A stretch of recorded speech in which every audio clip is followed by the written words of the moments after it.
got all the makings of the classic English comedy, but with a very gruesome twist. Yes, it's a pretty dark comedy, as comedies go these days. I mean, a dark and sort of what these used to call black comedies really were more common, I think, in the 1950s, sort of Ealing comedies of that era and of the early 60s, when it was quite common, you know, to have a plan, you know, to bump off the old lady who lived in the same house as you, and yet it was a comedy, you know, which you were trying to make. But that kind of film has dipped out of fashion a bit, and Keeping Mum is undoubtedly, well, not an attempt to bring that sort of thing back, but it is that kind of thing, and it works very well. It's pretty revolutionary to allow an American interloper, though. Yes, there is an American interloper in the shape of Patrick Swayze, who plays a really quite disturbingly horrible character, I think.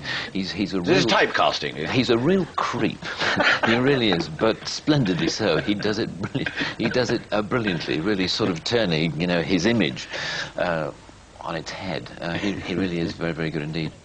It's interesting casting. I mean, for you, this character gives you such a great chance to play with the physical comedy thing that you do, doesn't it? Yes, I mean, not as much as I normally do. I mean, I always find that, yes, with the Mr. Bean movie and with the Johnny English movie, that even though, you know, for example, Johnny English as a character is actually quite a verbal character, he talks quite a lot, and yet even in that film, that I quite liked introducing a lot of very visual, you know, slapsticky sort of comedy into it, which is where, you know, what I seem to do quite well. There's a bit in Keeping Mum, but it's mainly just sort of dragging you into this very genteel world that is not what it seems. Can I drag you to one other world, finally? Yes. I'm a self-confessed addict to the Blackadder series. Oh, good. 1, 2, 3, 4, all on video and home. Thank you very much indeed. And I'm most grateful. Good. I have a proposal. Take Johnny English and meld him into Blackadder, Lord or Captain, and do a 60s series that would just be simply so much better than Austin Powers.